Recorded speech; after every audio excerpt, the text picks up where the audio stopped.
Tenemos hoy el gusto de tener la visita de la Prodecon. Tenemos a la licenciada Marta Parroquín y Marta, si por favor, gracias. Un saludo. Muchas gracias por estar con nosotros. Gracias Gilberto, aquí estamos como cada mes más o menos. Un saludo desde aquí de Cancún y con el gusto de poder estar con tu público. Gracias por la invitación. Muy bien, como cada mes estamos tratando de hacer la cita cada mes, pero bueno, últimamente tuvimos un evento muy interesante. Pero antes, primero, para no ser mal educado, déjenme presentar también a la licenciada Lucy Castillo de la Prodecon. Licenciada, muchas gracias por estar con nosotros. Buenas tardes. No, al contrario, es un gusto estar aquí. Buenas tardes a todos.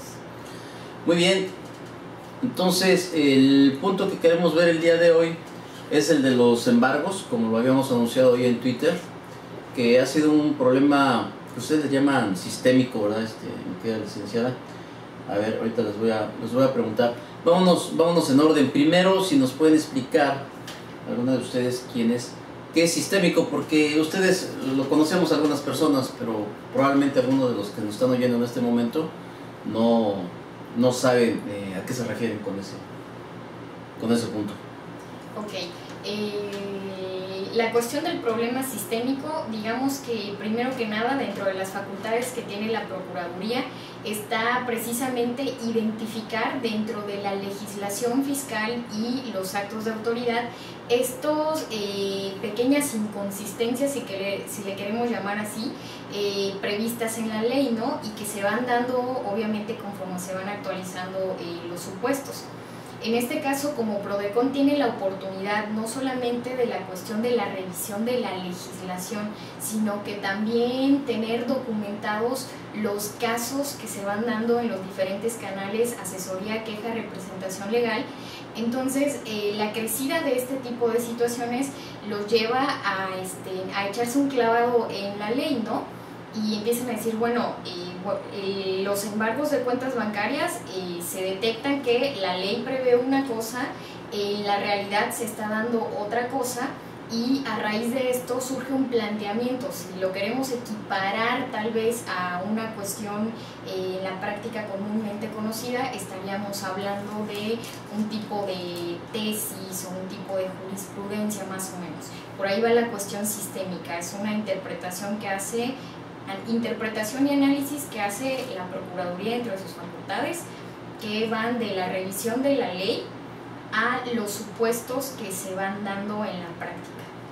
En la práctica, y también entendemos un poquito esto de sistémico, licenciada, a ver si estamos de acuerdo, que son muy repetitivos, que lo están aplicando con una generalidad las autoridades. Exactamente, es precisamente la cuestión que digo de la práctica, ¿no? Porque se tienen documentados a nivel central como a nivel delegacional un incremento considerable de casos que tienen los contribuyentes de estas acciones de la autoridad, ¿no? Que mayormente terminan siendo solventadas por la naturaleza, algunos de ellos en queja, que es el canal más corto y donde se tiene la oportunidad de sentar en la mesa a la autoridad y decir, bueno, el problema que hemos identificado como Procuraduría a raíz de los casos que los contribuyentes nos han presentado, pues es la cuestión de que los embargos de las cuentas bancarias, la ley prevé una cosa, es muy cierto, hay otras, digamos que hay cabos sueltos que no están legislados y en la práctica se están cometiendo otro tipo de arbitrariedades o violaciones, por así decirlo. Exactamente, así es. Mis estimados colegas, si tienen alguna pregunta, por favor la pueden hacer con toda confianza, porque creo que es muy importante que nos quede claro aquí, sobre todo una situación que es bien importante, que todavía no alcanzamos a comprender muchos, tanto contribuyentes como contadores y licenciados, la gran ayuda que puede ser para nosotros la intervención de la Prodecon en algunos de los diferencias que tengamos con la autoridad, porque sabemos perfectamente bien que un grave problema que tenemos con la autoridad, mi querida Marta, es la aplicación discrecional de sus disposiciones y la lectura que hacen de las leyes. Por ejemplo, me gusta, vamos a ver un poquito qué estaban quebrantando, porque hubo una tesis por ahí de referente a los embargos, y nos decían que ya era inconstitucional la aplicación del artículo 145A, pero una vez que la autoridad dio este comentario, pues ya se fueron a otro artículo que era el 40 del Código Fiscal. En el 145A tenemos que las autoridades fiscales podrán decretar el aseguramiento de los bienes o la negociación del contribuyente cuando, y tenemos todos los puntos en el inciso primero, que el contribuyente se oponga u obstaculice la iniciación o desarrollo de las facultades de comprobación de las autoridades fiscales. Después de iniciar las facultades de comprobación, el contribuyente desaparezca o exista peligro inminente de que oculte, enajene o dilapide sus bienes. Se niega a proporcionar la contabilidad. Realice visitas a contribuyentes con locales, puestos fijos o semifijos en la vía pública y dichos contribuyentes no puedan demostrar que se encuentran inscritos en el RFC. Se detecten envases recipientes que contengan bebidas alcohólicas. Bien, todos estos puntos hagan de cuenta que es un cheque al portador para algunas autoridades porque se lo ponen, se lo visten y lo aplican. Entonces ese ha sido el problema que hemos tenido con las autoridades. Así es, así es. Y pues sí tenemos una tesis que se consideró para la reforma fiscal y precisamente el artículo 40A ya le pone un orden a esto, cómo vamos a poder hacer esta disposición del embargo, ¿no? Exacto. Si no me recuerdo, está en la reforma fiscal para el 2014. Ajá. Y en el orden que pone hasta el último 4, el 5, deja el dinero, ¿no? Las inversiones. Claro. Ya le está poniendo para ahí un orden bastante considerable para que no. Y además considera otro punto, es siempre que el contribuyente no presente un aviso de cambio de domicilio, si no lo presentas, os voy y no te localizas cuando pudieran entrar el supuesto de poder embargar la cuenta al 100%, pero no hacer esto, ¿verdad? Estamos viendo.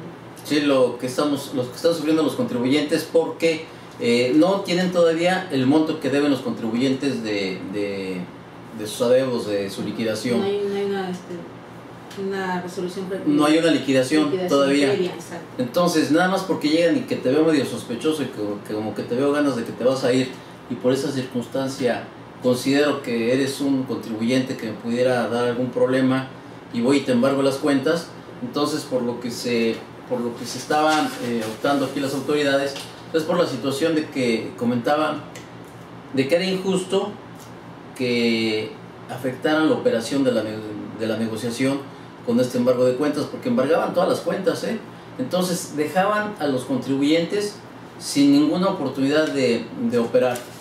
Licenciada, ¿algún comentario al respecto? Claro que sí, me gustaría aquí abrir un espacio para aprovechar comentar. Usted estuvo presente en meses pasados que se tuvo la oportunidad de tocar precisamente el tema de embargo de cuentas bancarias con las autoridades fiscales, cuando menos de aquí del estado de Quintana Roo.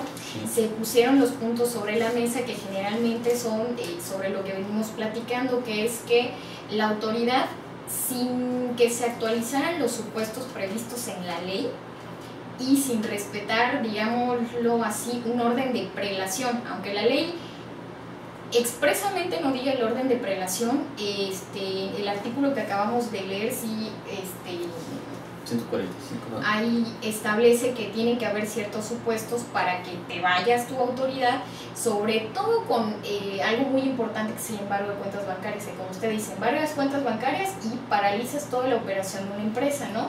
Y lejos de que el día de mañana tu autoridad tengas con qué cobrarte, le causas un perjuicio al contribuyente que viene en total deteriora, por así decirlo, el patrimonio que tiene, ¿no? Con lo cual en algún momento te pudieras cobrar tu autoridad. Entonces, sobre la mesa se pusieron los supuestos de que, a ver, no se actualiza porque el contribuyente no se ubica en supuesto de que no esté localizable o que no haya dado aviso de cambio del domicilio fiscal, pero aparte no existe aquí un procedimiento propio de la autoridad que digamos que regule el proceso de embargo de cuentas bancarias, que digan, ok, primero fui, yo le requerí, me dijo que no, no me señaló bienes, o tal vez no tiene ningún bien con qué garantizarme. Entonces, ¿qué es lo único que yo veo que encuentro en las cuentas bancarias? Ok, se las voy a asegurar, ¿no? Pero sobre todo que haya esa notificación de te embargo cuentas bancarias, porque generalmente cuando el contribuyente se da cuenta que las cuentas bancarias están embargadas es porque trató de hacer una disposición precisamente de esa cuenta y se topa con que está embargada. Y la primera información que ellos reciben es de la sucursal bancaria, incompleta por cierto, ¿no? Porque van y les dicen, está embargada, a veces no les dicen por qué autoridad o cuál fue la cuestión, ¿no? Está embargada y averiguo por qué está embargada, ¿no? Exacto. Esa viene siendo los problemas más que nada con el embargo de cuentas bancarias. En los puntos en los que se pusieron sobre la mesa fue que ellos respetaran un orden de prelación y aparte una cuestión muy importante que viene también por ahí tocada en la reforma, que es que en muchos casos todavía no hay un crédito fiscal que sea exigible al contribuyente, ¿no? O sea, todavía se está desahogando un procedimiento, todavía tiene el contribuyente el derecho de acudir a un medio de defensa o todavía de presentar ahí alegatos, y ya la autoridad da por cierto, como, o sea, más bien el tratamiento que le da es ya de un crédito firme y exigible al contribuyente. Exacto. Entonces, una de las situaciones que vamos a, si nos da un poquito de tiempo, más adelante las vamos a leer por ahí algunos comentarios de unas tesis referente a la ilegalidad de estos embargos, cómo lo estaban llevando a cabo. Por cierto, en esa ocasión, si mal no recuerdo, le estuvimos comentando a la autoridad de que si bien pues, era correcto en determinado momento con un contribuyente que ya lo hubieras liquidado, que ya hubiera seguido lo que comenta la licenciada, la prelación, y hubieras determinado un monto, estoy de acuerdo en que se haga el embargo, pero a veces sin tener todo ese tipo de mecanismos que ya deberían de haber cubierto inicialmente, lo hacían. O sea, se van directo. Entonces se van directamente así, pago por ver, ¿no? Y eso causaba muchos problemas al contribuyente.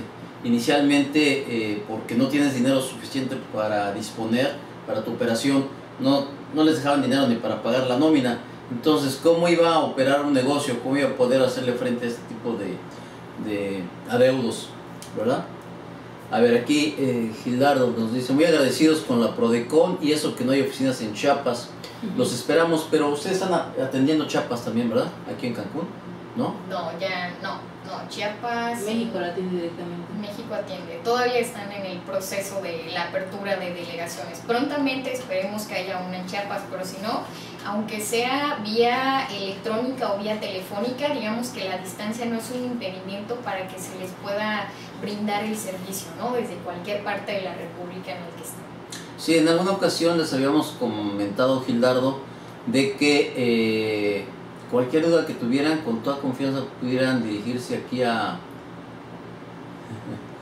se podían dirigir aquí a las oficinas de Cancún y con todo gusto ellos les echaban la mano y los apoyaban. Dice, el banco no da información del embargo, solo que recibió la instrucción por parte de la autoridad del embargo. Sí, efectivamente, el banco únicamente sigue instrucciones de la autoridad. En ese momento entra Prodecon, con lo que el argumento puede llegar y manifestarlo en la Procuraduría y decir, solamente sé esto y entra la queja. Ok, entonces, si ya vieron, compañeros, en ese momento es cuando la Prodecon puede intervenir para que los empiecen a apoyar para quitar este embargo de cuentas. Entonces nos está comentando el contador Ortiz de acá de Cancún que el banco no da información y no da copia del oficio diciendo que es confidencial dicha información. Es confidencial hasta para el contribuyente que es el afectado, es inaudito que comenten esto. Sí, efectivamente, Gildardo, el DF es los que lo están atendiendo ustedes, la Prodecon del DF. Hay convocatorias para encargados en Chiapas, ya vienen, Para sí, delegados. para delegados. Desde el DF he recibido buen apoyo en algunos asuntos. Sí, excelente, la verdad, las respuestas y las experiencias aquí en Cancún son excelentes, nos han echado mucho la mano, nos han apoyado mucho, Marta. Para eso estamos. Para eso está. Ahora déjenme comentarles que una vez que la autoridad les dijeron la aplicación del artículo 145 es inconstitucional, entonces se fueron al 40, y para tenerlo un poquito más claro vamos a comentarlo.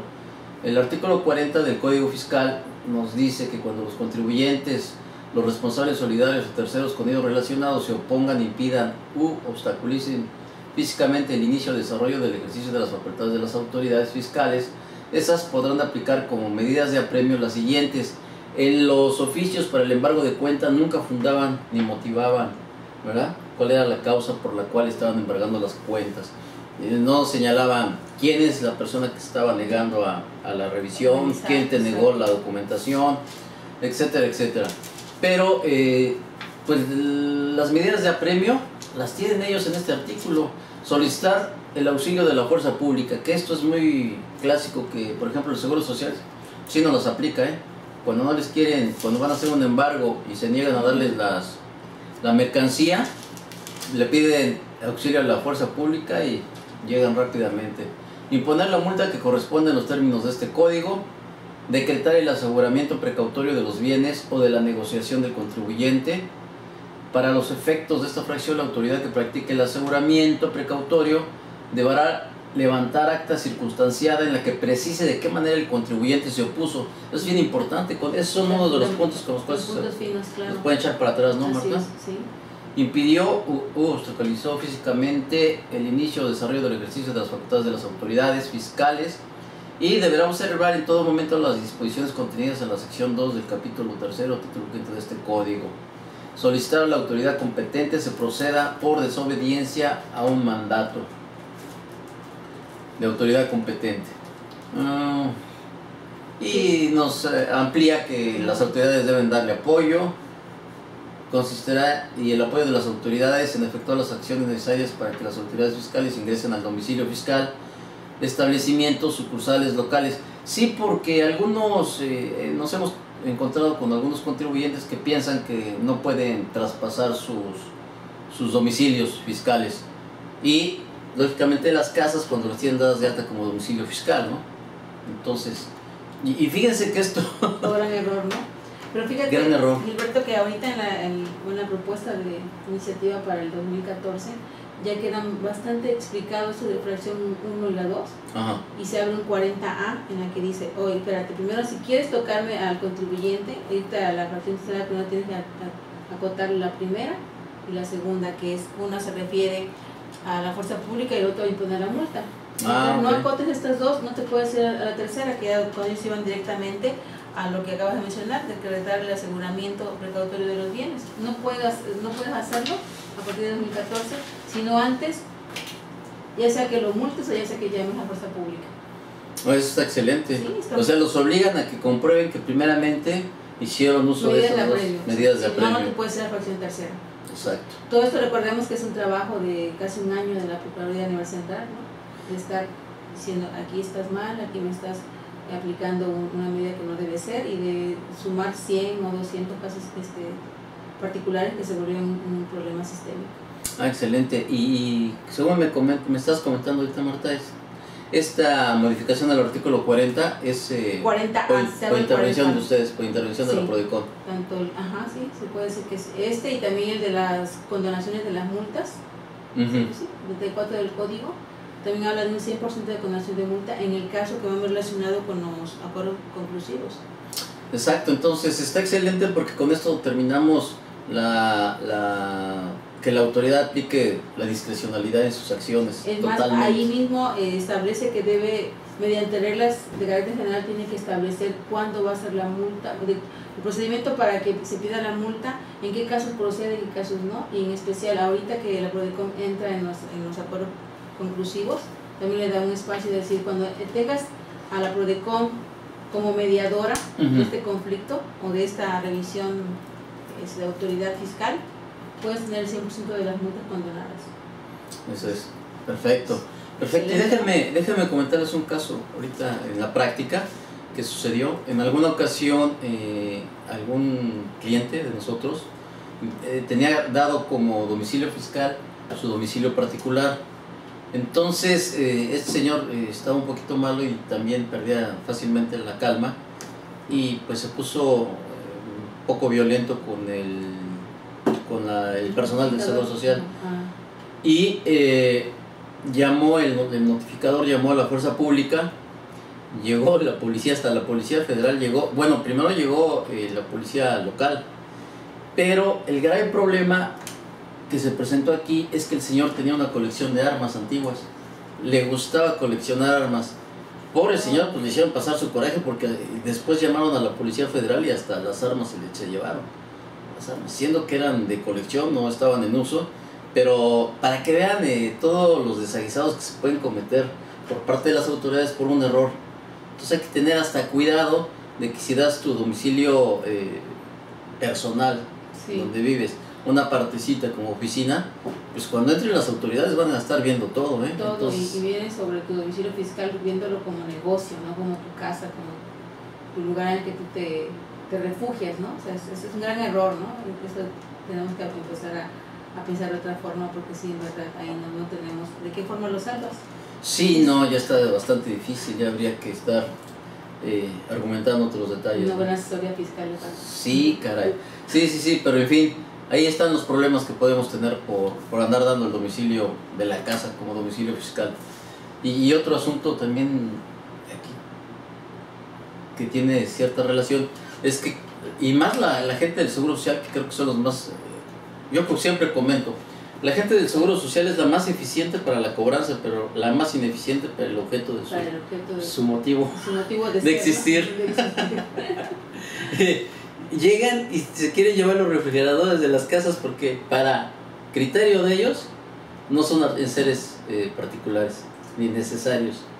Entonces, parte de un homenaje de casa. Entonces seguimos con el grave problema de la discrecionalidad por parte de las autoridades. Entonces, acabando con la discrecionalidad, pues necesitamos el cheque al portador. Tanto de los contribuyentes como de la Prodecon y todo aquel que quiera levantar la voz, porque si solamente comentamos casos pero no los particularizamos y no los dejamos en blanco y negro para que se sumen a los casos, no podemos hacer gran cosa.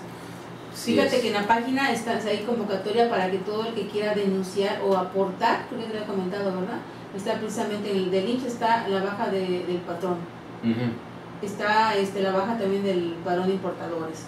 Se está invitando a todos que digan, oye, yo tengo este caso, ¿quieres ponerle el nombre? Ponlo, si no, denúncialo nada más, y yo tuve este caso, este fue el conflicto y así terminó. Sumando antecedentes podemos llegar a hacer una reforma como la que ahora tienes aquí en la mesa. Excelente, pues ya saben que hay en la hoja de la Prodecon pueden presentar sus quejas. A ver, me dice UNAM 99, y si no tengo para pagar una oficina, no, está bien que te pongas en tu casa, nada más deslinda bien.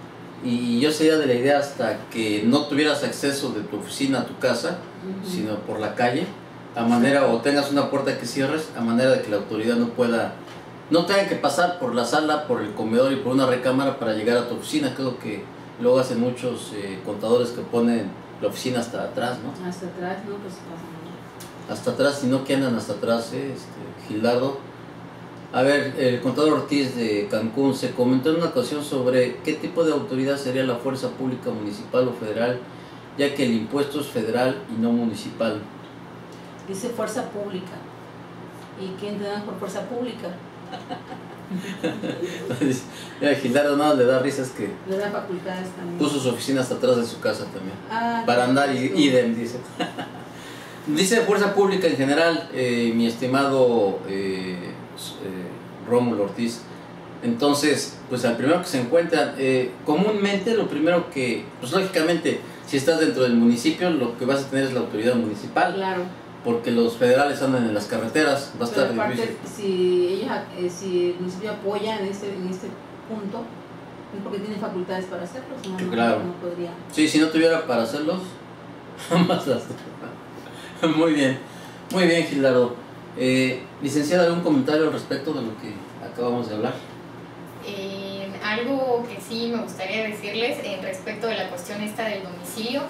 Muchas veces cuando la autoridad va a tratar de ejecutar por ahí el cobro de algún crédito, con independencia de lo que uno pueda tener en su domicilio, ellos digamos que ya nos escanearon en registro público de la propiedad, registro vehicular, en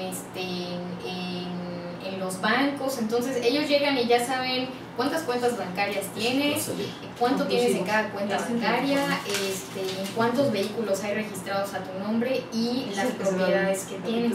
Entonces, si para ellos no es suficiente los bienes que uno tiene en su casa, que señala además, pues agarran y hacen uso de que ok, los bienes, circunstancian ahí que los bienes que ofreciste no son suficientes, y entonces digamos que se sirven con la cuchara más grande, ¿no? Te identifique un auto, te identifique una casa o algo así, y proceden a levantar el embargo también sobre aquellos bienes.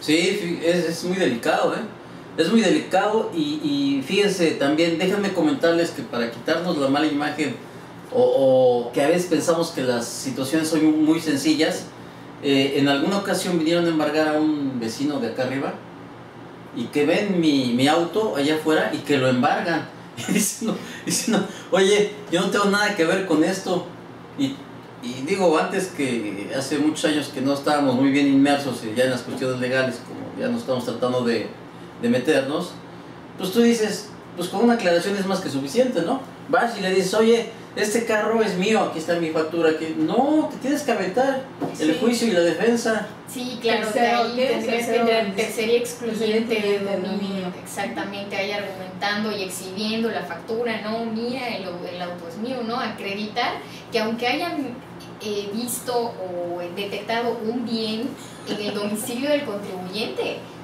no pertenece al contribuyente que están buscando. Si tú de casualidad estacionaste el auto enfrente de la casa o en la puerta de la casa de alguien a quien en ese momento está siendo sujeto a este procedimiento, ahora sí que tu auto va a entrar también dentro del paquete que se van a llevar. Entonces, para que vean hasta dónde nos puede dar dolores de cabeza la autoridad, porque tú sin deberla ni temerla, ya te tienes que meter a un juicio. Y el problema es de que aparentemente presentas bien todos sus papeles, y por una tenencia que te haga falta que no encontraron, ya es duda para que piensen que no es tuyo el coche. Les puedes presentar la factura de fábrica de la agencia que está a tu nombre, las primeras 2 tenencias, una del medio que no apareció y las demás, y ya con eso te amolaste y te tienes que ir al amparo. Exactamente, wow. Desafortunadamente no basta a veces con el hecho de que el papelito diga es mío. Digamos que el correcto o el efectivo acceso a la justicia de las personas se ha visto como que inmerso en una situación en la que la buena fe de la persona y el derecho que les asiste a este acceso a la justicia ya se traduce en que realmente tiene que el contribuyente aventarse, digamos que una carrera de aquellas bien maratónicas para probar, acreditar además que lo que está diciendo y lo que está en los papeles es cierto. Exacto. Entonces, para aquellos colegas que estén trabajando en un despacho que sepan que tienen problemas, no se lleven sus aparatos electrónicos ni sus grabadoras, porque si los llegan a embargar, ya bailaron, y si luego no tienen facturas porque las compraron en Tepito, se las vendió un cuate, pues ya no hay manera de probar que son de ellos, y lógicamente nunca se las van a devolver. Exactamente. Licenciada Castillo, ¿alguna ampliación sobre lo que estábamos viendo del embargo? Creo que todos los puntos eran más o menos relacionados con el embargo, pero ¿alguna apreciación más adicional? Realmente yo creo que puntos muy importantes, por lo menos esperemos que con la entrada en vigor de la reforma se pueda corregir todo esto, que es que la autoridad respete que se actualicen los supuestos previstos en la ley para proceder al embargo de cuentas bancarias. Ese es 1, y 2, atender al procedimiento de embargo, que es hacer de conocimiento del contribuyente, respetar ese derecho de que le digan, mira, ¿sabes qué? Hoy te embargué, ¿no? Y que no tenga el contribuyente que enterarse a través de una sucursal bancaria. Y tal vez ahí como un poquito de orientación para las personas que se ubiquen en este supuesto, que de repente llegan al banco y que se topan con que está embargada su cuenta bancaria, pueden acudir a Prodecon a través de acciones de investigación. Tenemos la facultad de requerirle a la institución bancaria que por ahí en colaboración con la CONDUCEF, con quien ya se firmó un convenio, para que nos informe, oye, dime si está embargada, pero ¿por qué está embargada? ¿No? O sea, ¿qué autoridad fue? ¿No? Y pues digamos que así vamos abriéndonos el caminito hasta llegar al origen de dónde vino y por qué fue, ¿no? Entonces esto ya no deja al contribuyente en un estado así que dices, bueno, sí estoy embargado y ahora sí que ya, o sea, hay gente que deja el trámite hasta allá, me embargaron, lo hemos visto en la práctica, en la delegación, una persona que le hicieron un embargo desde el 2010 y ahí lo dejó. Ah, caray. Ahí lo dejó así, sí, me embargaron, sí le dijeron qué autoridad, que eran créditos que tenían pendientes, ¿no? Y ahí dejó el embargo. Así. Y se quedó la cuenta. Exactamente, se quedó la cuenta. Entonces, solución sí la hay que buscar nada más. Digamos que hay que saber qué puertas tocar, ¿no? Para llegar por ahí a un tipo de resultado, por lo menos en beneficio del contribuyente y que ya no se quede en el estado de indefensión en el que normalmente suelen ubicar las autoridades a los contribuyentes. Ah, muy bien, licenciada, le agradezco. Y ahorita regresamos con la licenciada para que nos explique la mecánica, porque quiero que la licenciada Marta Parroquín nos diga más o menos cómo van a quedar las propuestas de cambios de ley. Pero antes déjame comentarte, Gildardo, me da pena que BMW. Estaba viendo el otro día una película en donde van dos agentes ahí en Los Ángeles y llevaban el carro de uno de ellos, estaba todo viejito, todo feo, y cuando se bajan del automóvil, el dueño, el propietario del coche, le empieza a subir los vidrios y el otro se empieza a burlar de él. Dice, oye, pues ¿para qué le subes los vidrios? Ya dices, no hay ningún temor de que me lo vayan a robar. Dice, es que luego me tiran basura adentro. Así ando yo más o menos, Gilardo. Bien, Martita, a ver si nos explicas cómo va a quedar aquí este asunto. Pues sí, para comentarte este nuevo concepto de los acuerdos conclusivos. ¿A qué se refiere estos acuerdos conclusivos y cómo vienen a ayudarnos a impactarnos en la reforma? Bueno, se dice que todo contribuyente que es visitado por la autoridad tenía por lo menos ahí dos opciones, ¿no? Que revisaran domiciliaria, o sea, directa, de gabinete, o que revisaran tu dictamen. Bueno, pues el dictamen, la fracción 5 de revisión de dictamen, el 42, se hizo a un lado. Y se dio entrada a una revisión que es novedosa, que se llama de electrónica. O sea, se abre una fracción 9 en el artículo 46 y se permite que la autoridad pueda revisar ya sea periodos, hechos o lo que ella permita, que le permita tener alguna seguridad de que hiciste algún pago correcto. Así que bueno, van a ser como, se entiende como que van a ser mini revisiones mensuales o trimestrales o semestrales, supuestamente de acuerdo al impuesto que esté determinando. ¿Qué va a permitir esto? Dice, bueno, cuando el contribuyente quería corregirse, ¿qué pasaba? Terminaba el año o a veces año y medio, porque la autoridad tenía esa facultad de ampliar hasta 6 meses más la revisión. Se volvía costoso, el contribuyente a veces era atendido por su contador y él nunca se enteraba qué había pasado. No había una comunicación directa con el consejo de administración y con el administrador. Entonces cuando ya sabía, cuando ya estaban por notificarle su liquidación. De un año y medio que se demoraba esta auditoría, a veces en 10 ocasiones tenías que hablar con el contribuyente, contactarlo para finalmente, después de un largo peregrinar, dijeras, pues me voy al juicio. Se estaba incurriendo en tener muy costoso este aparato y así que era incosteable tener tantos auditores para que la recaudación estuviera a lo mejor al menos 1%, ¿no? ¿Qué es lo que dice la iniciativa de esta reforma? Que con esta revisión electrónica van a permitir que sea en muy breve tiempo, a lo mejor hasta en 3 meses se pueda concluir. 3 meses, lo que comentan. Sí, siempre y cuando el contribuyente diga que se quiere someter también a que la Procuraduría, en este caso, entre como mediadora y este procedimiento sea transparente, va a ser facilitadora y testigo de este procedimiento. ¿Qué ventajas tiene? Bueno, que el contribuyente cuando diga me voy a someter a este tipo de acuerdo conclusivo, tiene que ser a petición de él, tiene que estar la PRODECON vigilando que las leyes se apliquen correctamente, tiene que haber un acuerdo de los dos, dice, ok, son 100, son 100. Ventajas, las multas por lo menos ahorita al 100% se van a condonar. Okay. ¿Sí? De este acuerdo de lo que se logre, de la conclusión final, dice, no va a ser impugnable, no hay medio de defensa. Después también, no se va a aplicar a posteriores, ya es únicamente para el contribuyente y se acabó. Y no va a quedar ningún precedente. Entonces, son puntos que a lo mejor te lo vemos, bueno, pues parece que no aplica, ¿no? Parece que no dice nada, pero puede ser también, hay que analizarlo bien, porque si yo me someto a este acuerdo conclusivo, pues voy a tener ciertas ventajas económicas, pero también algunas voy a perderlas, como es, por ejemplo, el de no voy a poder impugnar la resolución.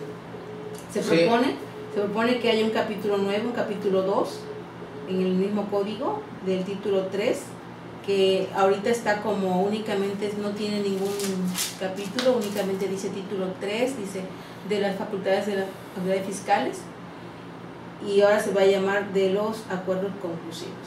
Ok. ¿Cómo te suena? Pues está bien, mira, aquí hay una pregunta, aquí nos mandan llamar el SAT al contador y representante legal antes del oficio de observaciones o última parcial. ¿Podemos pedir a un observador de la PRODECON para estos casos? Todo es verbal en una reunión, no queda evidencia más que en el libro de visitas. Sí puede. Aunque no tenga ninguna vinculación legal, estas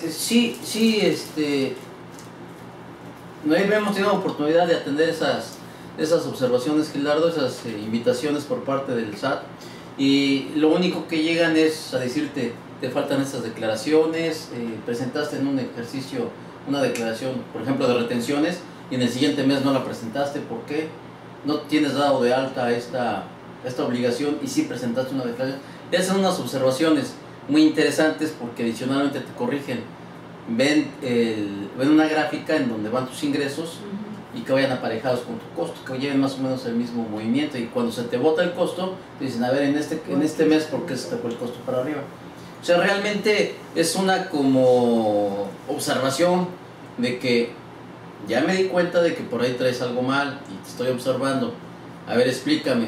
Si las explicaciones no son suficientes o que dejen verdaderamente convencido a la autoridad de que sí es cierto lo que están diciendo, tienen en determinado periodo, ellos toman unos 2-3 meses para irlos a revisar. Es correcto. Te ponen el aire acondicionado en el mínimo y te así como están las cosas. De la pregunta de si podemos ser observadores, yo creo que sí se podría, siempre y cuando el contribuyente vaya con su tiempo, un día antes por lo menos, y se apersona en la delegación, haga un trámite muy sencillo, que es solicitarlo por escrito y se acuerde quién le va a acompañar para la observación. Okay. Porque si mientras no tendríamos ahí voz ni voto, ¿no? No podemos decir que él venga corriendo, oiga, acompáñame porque tengo que estar en SAT, no se puede, que ir con su tiempo para solicitarlo. Sí, tiene razón, perdón, Gildardo, yo me fui por otro lado. No, este ya es de las últimas actas, puede ser la penúltima, en donde te van a hacer las observaciones de la auditoría y te van a decir, oye, tienes esto mal, ¿cómo vamos a quedar, no? ¿Vas a pagar, no vas a pagar, te vas a inconformar? A ver si se puede llegar a un arreglo. Sí, definitivamente creo que ahí sí pueden ir ustedes como observadores. Si él tiene un temor fundado de que le van a decir en ese momento esto no, y que estén diciendo, bueno, yo te entregué esto y no lo valoraste, cosas así, ¿no? Que pudieran salir para una queja ya formalizada, pero si quieres que se le acompañe por sentirse más seguro en su procedimiento, claro que sí. Sí, claro que puede ir la PRODECON como observador, por supuesto. Son intimidantes en algunos casos, híjole. Por eso mismo es bueno. Sí, efectivamente, ¿sabes qué, Gildardo? Acuérdate que ellos van a la situación de recaudar a como dé lugar, y lógicamente mientras más intimiden al contribuyente, pues van a pagar, y si llevan a los dueños o a los socios de esos que se espantan, sí, efectivamente, tienes toda la razón. Y les recomiendo que le hablen a la PRODECON y que vayan ellos como observadores, y vas a ver que te suben el aire acondicionado a medio. Sí, licenciada, a ver, nada más aquí una preguntita para que sepan aquí los colegas. ¿Cuál es la mecánica para que ustedes apoyen a los colegas que sufran el problema del embargo de cuentas? ¿Cómo se conectan con ustedes? ¿Y cuáles son los procedimientos, la documentación, todo lo que hay que...? Ok, con nosotros nos pueden contactar vía telefónica, vía electrónica o inclusive pueden acudir a las instalaciones de la delegación. La cuestión de los embargos de cuentas bancarias, sabemos que no medía una resolución que te diga están embargadas tus cuentas bancarias. Por ahí muchas veces el contribuyente, ya más o menos atendiendo a su situación fiscal, ya presume qué autoridad puede ser la que haya ordenado la cuestión del embargo.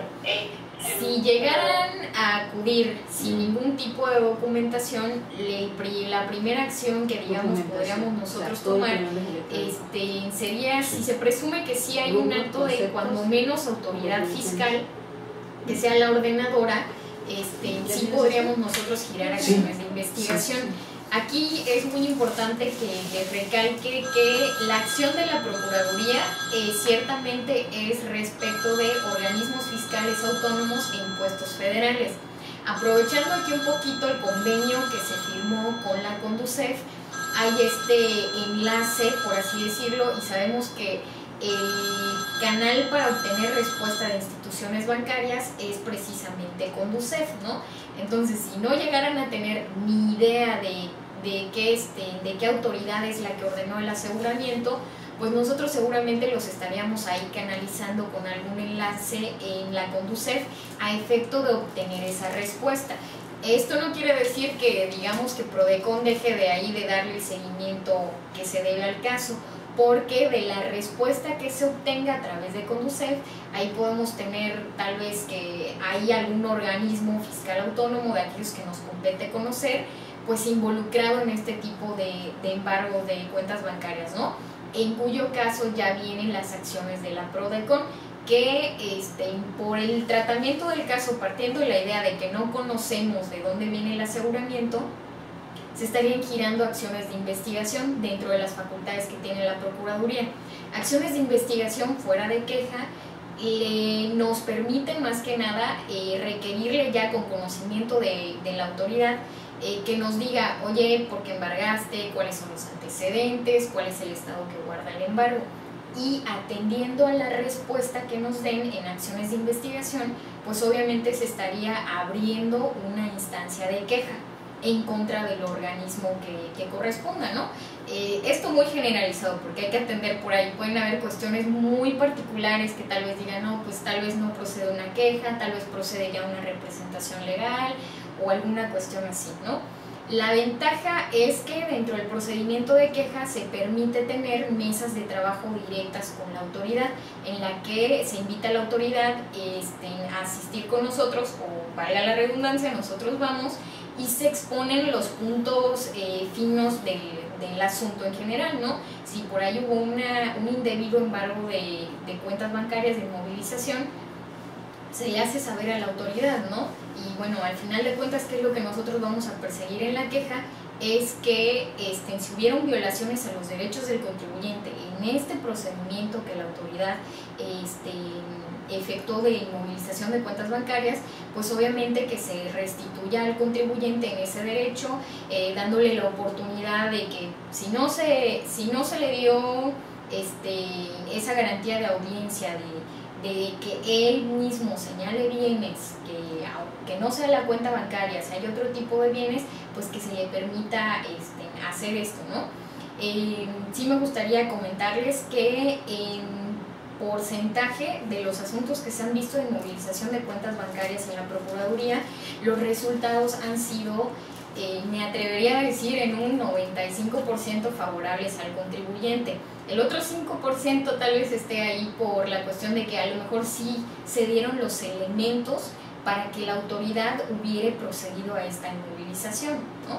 Pero pues digamos, lo peor que podemos hacer es quedarnos ahí como que en la duda, ¿no? Lo importante es atender sobre todo este tipo de requerimientos de autoridades fiscales, ¿no? Porque el día de mañana a lo mejor ya estamos con una situación así encima, ¿no? Y tal vez puede ser un poquito tarde, o pudimos ahí quedarnos sin oportunidad de poder ofrecer algo que no nos afecte, o en su defecto hacer el pago y evitar este procedimiento. Sí, así es. A ver, aquí hay una pregunta. Alejandra Martínez dice, Ok, que no sabía Alejandra Martínez que la Prodecon cubre aspectos del Seguro Social. Gracias, porque pasó que requerían un pago del que ya se había hecho, el pago, y del cual ya incluso se habían pagado gastos de ejecución. Luego se presentaron a requerir el pago, a embargar bienes, y aunque se mostraron documentos dijeron que salía peor si no se pagaba.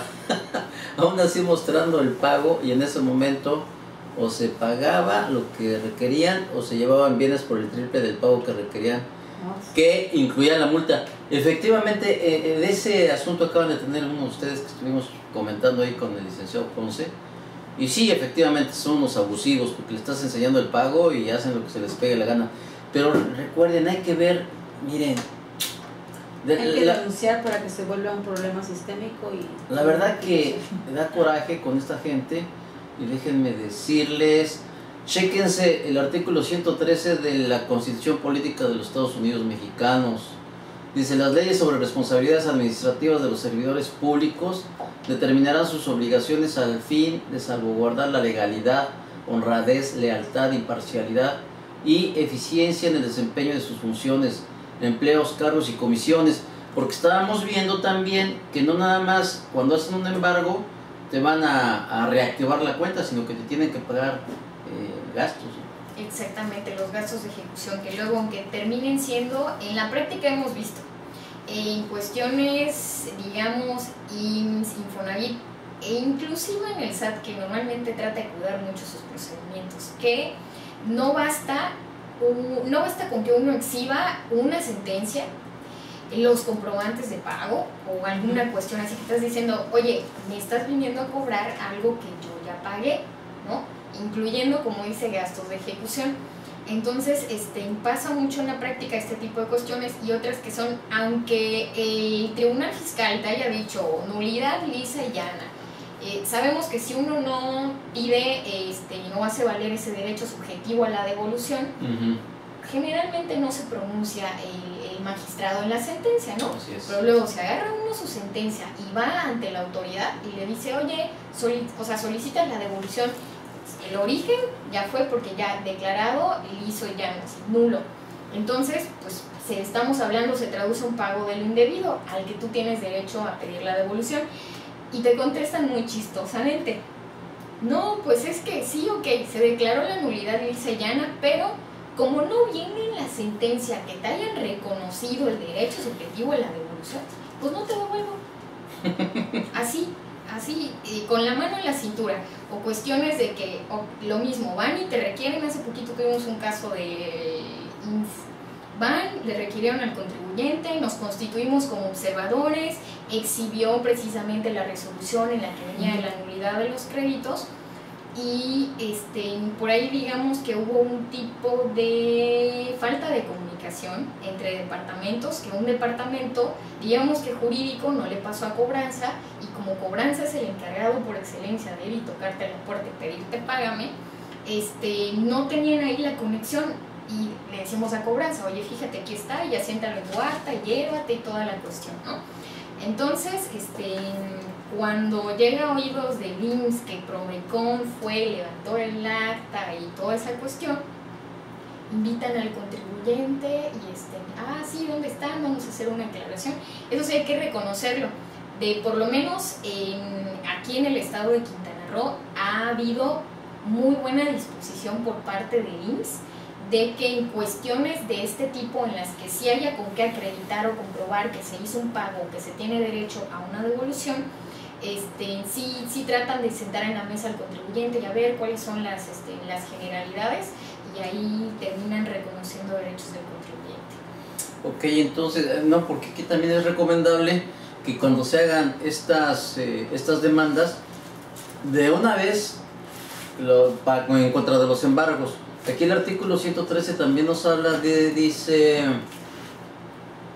independientemente de las penas que pueden sufrir los servidores públicos de suspensión, destitución e inhabilitación, así como en sanciones económicas, y deberán establecerse de acuerdo con los beneficios económicos obtenidos por el responsable y con los daños y perjuicios patrimoniales causados por sus actos u omisiones, a que se refiere el artículo 3 de la fracción tercera del artículo 109 pero que no podrán exceder de 3 tantos de los beneficios obtenidos. Cuando presenten estas demandas, también hay que hacer el complemento de los daños y perjuicios que hayan ocasionado. Exactamente. La cuestión de daños y perjuicios, por lo menos a nivel tribunal fiscal, digamos que tiene unos supuestos como que muy especiales para que el tribunal se llegue a pronunciar sobre si se actualizaron daños y perjuicios al contribuyente, ¿no? Claro. Es una cuestión, digamos, que en la que de plano se tiene que echar el clavado el magistrado, y también es como que tarea de nosotros acreditar que se produjeron esos daños y perjuicios. O sea, acreditar que de las constancias que yo tengo del actuar de la autoridad, de ahí se advierten los daños y perjuicios. Un ejemplo, no voy a decir el nombre de la autoridad, pero digamos que hubo en primera instancia el inicio del procedimiento administrativo de ejecución, ¿no? Entonces, al día siguiente van y dicen que levantan el procedimiento, o sea, que siempre no se debe efectuar el procedimiento, ¿no?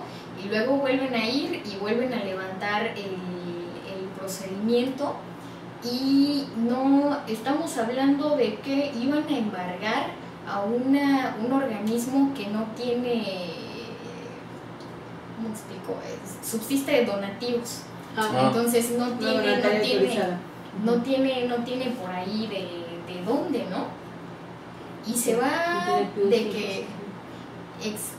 con que estaban trabó embargo sobre la negociación del contribuyente, se ofrecieron relevarlos, camionetas, no, o sea, literalmente digamos que la autoridad no quiso. Hay ahí hasta oficios, ¿no?, que acreditan toda esa cuestión, ¿no? Claro. Entonces, con algo así que tú dices, me paras cuentas bancarias, paras mi operación, yo te estoy ofreciendo sin darme motivo, razón o circunstancia alguna, no me quieres aceptar lo que no me afecta. Entonces, digamos que es este esquema que hay que exponérselo al magistrado. Este esquema es con el que nosotros pudiéramos acreditar que el actuar de la autoridad en sí le está causando perjuicios al contribuyente, que pudieran venir ahí precisamente en detrimento de su patrimonio, porque me estás paralizando una operación, yo te estoy ofreciendo bienes con los cuales te puedas cobrar, y por lo menos durante todo el periodo en el que tú me mantengas así, se están actualizando precisamente esos perjuicios que pudiera sufrir, ¿no? Efectivamente. Otra cuestión aquí, la gente en general es un poco temerosa de denunciar a la autoridad. Sí, es un grave problema todavía. Generalmente, cuando sabemos que hay un tipo de violaciones que están cometiendo las autoridades directamente con nuestra persona, no solemos levantar la voz y decir el funcionario fulano de tal. Porque sí se puede, o sea, sin que señales en general, la Administración General de Aduanas, ¿no? O sea, puedes señalar una persona, el administrador, el jefe de cobranzas, cuestiones así. Son muy temerosos los contribuyentes porque sí piensan de que, bueno, si yo me pongo en su lista, de ahí no me van a quitar y van a estar casándome. Pues yo creo que sí debería como que fomentarse. O sea, si uno está en el servicio público, digamos, te debes a eso, ¿no? O sea, al final de cuentas estás para brindar y para prestar un servicio a una persona que con 1 o 2 pesos de sus impuestos acaba pagando tu sueldo. Claro. Entonces, lejos de brindarle esa atención, ya muchas veces el servicio público se convierte en que, como si tú les estuvieras haciendo un favor, ¿no? Una cuestión así. Entonces, ojalá y con el paso del tiempo se pueda cambiar un poquito este concepto de servidor público, y yo creo que de esta forma nos pudiéramos evitar tal vez muchos conflictos de contribuyentes o particulares para con las autoridades y viceversa. Sí, efectivamente lo que dice la licenciada tiene toda la razón. A ver, nos dice, en el esquema del pago referenciado del CIPARE, así y peores son los del IMSS. Ok. Luego no hacen devoluciones, así es, tardan el trámite y lo que hacen es como una nota de crédito para que se apliquen en futuros pagos. No hacen devoluciones ni te dan una nota de crédito para futuros pagos. Fíjense, son diferentes los casos de tratamiento que le dan dependiendo de la entidad federativa. Por ejemplo, en Guadalajara te dan la nota para una futura compensación o disminución del pago. Y nos dice acá Rodolfo Flores que en Chihuahua allá no te dan la nota de crédito. No entienden las razones y lo complican. Al contrario, cuando los expones empiezan a respetar y ya no te molesta. Sí, fíjate que eso depende de funcionario. Hay algunos... Normalmente, ¿cuál es el problema del contribuyente? Que le tiene miedo a la autoridad, le tiene miedo a represalias, a que tengas otro acto más. Represalias de que me vas a mandar. Es el petate del muerto con el que siempre nos ha asustado la autoridad, de que lo hago enojar y luego se va a desquitar. Yo creo que ya está cambiando esto porque, por ejemplo, en el SAT sabemos que las revisiones vienen directamente de la central. En el Seguro Social lo desconozco, no sé si todavía tengan discrecionalidad para hacerlas directamente en las subdelegaciones, pero pues hay que hacerlo, y sobre todo a los del IMSS por el tipo de amenazas que realizan. Sí, inmediatamente te dicen, si no me das esta documentación o no haces esto, te voy a revisar más. Y desgraciadamente, pues ahí es donde nos da miedo que nos quiten el tiempo y peor al contribuyente. Entonces, pues yo creo que ya hay que empezar a poner a los servidores públicos a que hagan el trabajo apegados a estricto derecho y que no estén abusando, colegas. No se les puede obligar al IMSS que se devuelva en efectivo tal y como se los dio. Pues, ¿por qué no? Que hacerlo mediante la queja, ¿no? Pues aquí nos comenta la licenciada Marta. ¿Qué nos comentas, Marta? Sí, que se acerquen y que podríamos pueda hacer un procedimiento de queja para solicitar realmente si yo no tengo contra qué compensar o no me conviene o efectivamente tengo el derecho a que me lo hacen efectivo, podríamos así plantearlo. Porque si en ningún momento se te está obligando, en ningún artículo te dice cuando devuelvas o compenses, tiene que ser con la misma contribución, ¿no? Al contrario. Sí. Gildardo, a mí me pidieron dinero para no revisarme por parte del IMSS. Sí, desgraciadamente no se acaba el cohecho, no termina. Y acuérdense que el cohecho también tiene castigo, Así como quieren ventilar a los contribuyentes morosos, también deberían ventilar a los funcionarios corruptos y arbitrarios. Pues sí, yo estoy totalmente de acuerdo con esa filosofía de mis estimados colegas. ¿Ciudad Isla Veracruz? Cruz, Ciudad Isla Veracruz. Saludos a Ciudad Isla Veracruz. Salud. A ver, Martita, mándale saludos. Saludos a Cruz, no sé quién sea, pero sí. De Ciudad Isla Veracruz. Bonito lugar. Muy bien. Una amiga por ahí. Muy bien, tiene una amiga por ahí, Martita. Pues mis estimados colegas, creo que estuvo muy interesante la plática del día de hoy. Les agradecemos mucho la visita y sobre todo la atención que hayan.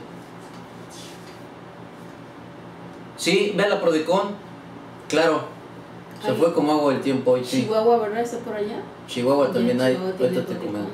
Chihuahua tiene Prodecon. Sí. Vayan a la Prodecon, ellos pueden instalarse ahí en este tipo de asuntos como observadores y van a ver cómo cambia totalmente la actitud de la autoridad. Entonces, por favor, dense la vuelta por allá. Recuerden que visiten la página para que puedan ver los temas que se están ventilando y que pueden sumarse para que eso pueda ser un problema pues generalizado, se puede pasar a sistémico. Esa es la idea de todos estos problemas que tenemos tan recurrentes, como es el IMSS, baja del padrón de importadores, por allí devoluciones de las personas físicas, como 5 temas importantes. Sí, efectivamente, entren a la hoja y van a ver información muy interesante y sobre todo de aplicación práctica para nosotros los contadores. Me dices, Gildardo, como en otras veces Chiapas aún en espera, pero nos comentaban que ya estaban las oficinas, ¿no? Y ya están nada más en convocatoria para decidir quién es el delegado. Pues es que quedaste la vez pasada, Gildardo, que ibas a mandar tu currículum, no lo has mandado, yo creo que por eso no han hecho el nombramiento. A alguien. Mándalo, por favor, que te apoye la Nafinet para que te nombren. Bien, mis estimados colegas, les agradecemos mucho. Antes que nada, licenciada Lucy Gallardo, muchas gracias por estar con nosotros. Por la invitación. Por el tiempo que invirtieron en esto. La licenciada Marta Parroquín, muchas gracias Marta. Aquí estaremos dentro de un mes si nos invitas. Ok, claro, ya saben que es una ya tienen su horario aquí los de la Prodecon. Ya me echó a perder Pablo Gutiérrez. ¿Qué te echó a perder? Alejandra Martínez de Guadalajara, le agradecemos. Alejandra. Alfredo San Luis Potosí, Antonio Dueñas de Guadalajara, Armi de Guadalajara, de Exabe del DF, el contador Ortiz de Cancún, contador Marcos, CPC Marcos, Ceci González del DF, CP Ibarra, muchas gracias. Cristeta de Veracruz, Cruz de Ciudad Isla, que por ahí tiene una amiga aquí, Marta, por aquí, saludos para allá. Emanuel del Estado de México, Eusebia, no nos puso de dónde es, Fernando de San Luis Potosí, gracias. Gilardo, gracias Gilardo. Gustavo, gracias. Héctor Fiscal de Orizaba, Jimena de Monterrey, saludos hasta Monterrey. José Ceballos, Sonora, saludos mi estimado José. José Luis, Luis Eduardo de Zacatecas, Omar Rosas de Querétaro, Rodolfo Flores de Cuauhtémoc, creo que es en Chihuahua, ¿verdad Rodolfo? Saludos, gracias. Roger de León, Guanajuato, les agradecemos la visita, vamos a subir el video y sí van a salir las dos.